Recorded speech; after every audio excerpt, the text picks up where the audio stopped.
काँग्रेस पक्ष, शरदचंद्र पवार गट या दोन्ही पक्षाची प्राथमिक चर्चा या ठिकाणी पार पडलेली आहे आणि त्यानंतर आता अंतिम चर्चेसाठी आम्ही फौजियाताई खान यांच्याकडे जाणार आहोत। त्या ठिकाणी गेल्याच्या नंतर आम्ही आमचा अंतिम निर्णय तिथून आम्ही जाहीर करणार आहोत। पण प्राथमिक चर्चेमध्ये आम्ही दोन्ही राष्ट्रवादी एकत्रित येऊन निवडणुकीला सामोरे जाण्याचं या ठिकाणी ठरवलेलं आहे।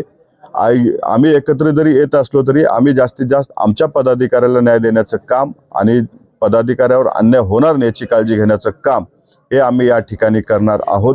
या ठिकाणी एकत्र येण्याचा उद्देश आणि हेतू हाच आहे की परभणीमध्ये सेक्युलर विचाराचा पक्ष सत्तेत आला पाहिजे, म्हणजे विकासाचं ध्येय ठेवणारा पक्ष यात सत्तेत आला पाहिजे आणि त्यासाठी आम्ही एकत्रित आलेलो आहोत।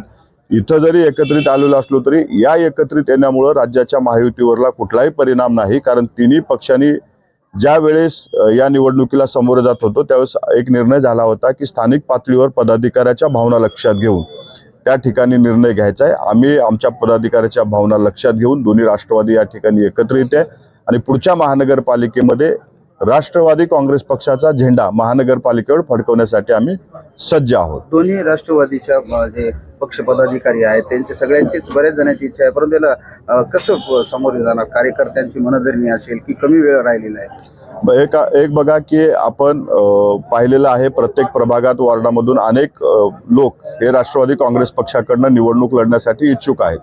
राष्ट्रवादी काँग्रेस पक्षाकडनं ज्याला तिकीट भेटेल त्याच्यासाठी ते कामही करतील आणि निवडूनही आणतील आणि ज्या लोकांनी आपलं बलिदान दिलेले, ज्या लोकांनी निवडणुकीसाठी पक्ष निवडून यावा यासाठी प्रयत्न केलेले आहेत, भविष्य काळामध्ये राष्ट्रवादी काँग्रेस पक्षाकडून स्थानिक पातळीवर असू द्या किंवा राज्य पातळीवर असू द्या त्या पदाधिकाऱ्याला न्याय देण्याचं, त्याचा मान सन्मान राखण्याचं काम हे पक्षाच्या नेतृत्वाकडनं केलं जाईल। कुठल्याही पदाधिकाऱ्यावरती तो जुना असू द्या नवा असू द्या त्याच्यावरती अन्याय होणार नाही याची काळजी राष्ट्रवादी काँग्रेस पक्षाचे नेते आगामी काळामध्ये घेतील। त्याच्यामुळं पदाधिकाऱ्याला आपल्या नेतृत्वावर विश्वास असल्यामुळं कुठलाही पदाधिकारी अशा पद्धतीचं चुकीचं कृत्य किंवा टोकाचं पाऊल उचलणार नाही हा विश्वास आम्हाला त्या ठिकाणी आहे।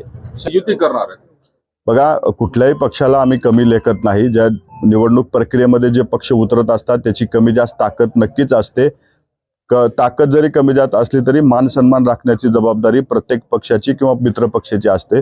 आम्ही त्यांचा व्यवस्थित मान सन्मान राखून त्यांना कमी न लेखता या ठिकाणी मान सन्मानानं आम्ही एकत्रित येऊन इथल्या महानगरपालिकेवरती कसा राष्ट्रवादी काँग्रेस पक्षाचा झेंडा फडकेल यासाठी काम करणार आहोत।